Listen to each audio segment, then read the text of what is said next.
Buongiorno a tutti, sono Giuseppe Boatto di Agrifondo Mutualistico Veneto e Friuli Venezia Giulia e oggi ci troviamo nei vigneti. Siamo con il tecnico del Consorzio Difesa TVB, Fiorello Terzariol, che ci parlerà della situazione, delle fitopatie generale che troviamo in campo in questo periodo. Siamo, ricordo, agli inizi di giugno, oggi è il 1° giugno in particolare. Perfetto.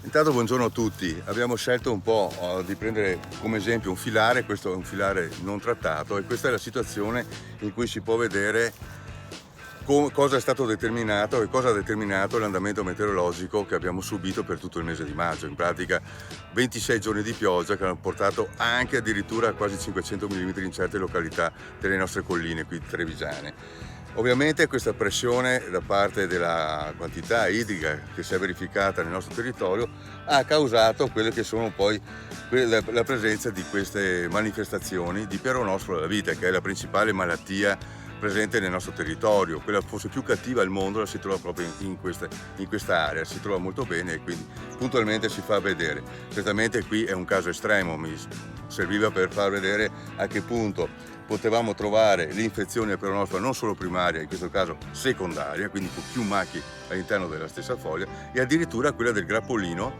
il grappolino colpito, che vedete appunto classica forma a gancio, come si suol dire a ganz, come si dice in dialetto, o uncino. Quindi qui abbiamo a che fare con la possibilità di perdere tutto il prodotto l'attimo in cui ci troviamo in questa situazione.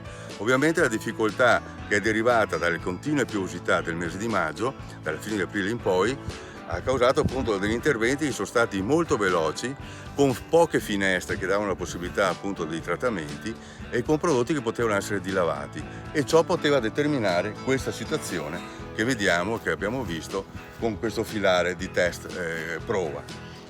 All'interno di questo la piovosità ha causato anche altre manifestazioni patologiche, soprattutto fungine. Parliamo del black rot, quest'anno veramente in una maniera quasi esaltante, e per quello che riguarda poi anche l'antracnosi, un'altra malattia fungina, le scoriosi e la botrite.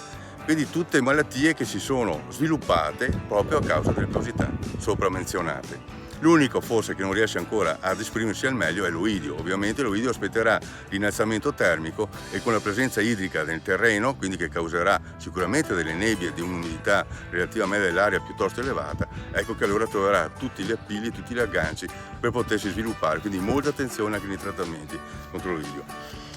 Il verificarsi di queste piovosità ha mantenuto anche temperature molto basse, che ha causato uno slittamento di quelle che sono le fasi fenologiche molto lente, tanto è vero che i primi fiori si sono visti proprio in questi ultimi 2 giorni, il 31 di maggio, 1° di giugno. Fiori naturalmente sulle varietà a germogliamento precoce, parliamo di Pinot, di Chardonnay e anche della Glera, e che quindi però proietta l'inizio della vendemmia potenziale attorno ai primi giorni di settembre per il Pinot Grigio e addirittura dal 20 di settembre per quello che riguarda la Glera. Quindi abbiamo già un riferimento su quella che sarà la prossima campagna vendemmiale. Ovviamente dal 20 settembre si parla delle zone del Coneglianese e del Vittoriese, per poi aumentare come giornate, come inizio delle vendemmie dal 30 anche fine settembre nelle zone appunto andando verso l'ovest e quindi verso Valdobbiadene.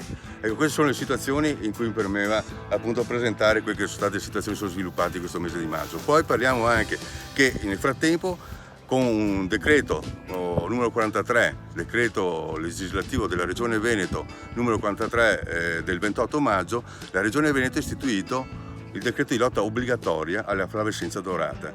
Di questo ne parleremo sicuramente più avanti. Vi dico solo che per il momento manteniamo quelle che sono le aree obbligate a fare il trattamento a prescindere dal riscontro dell'insetto vettore per tutta la provincia di Treviso e la provincia di Vicenza e parte della provincia di Venezia e anche qualcosa del Veronese. Su questo naturalmente entreremo nei particolari in un prossimo speciale quando saremo a ridosso delle indicazioni di primi trattamenti contro insetticidi contro appunto lo Scaphylus titanus, vettore della flavescenza dorata, che in questi giorni stiamo trovando come prime nascite.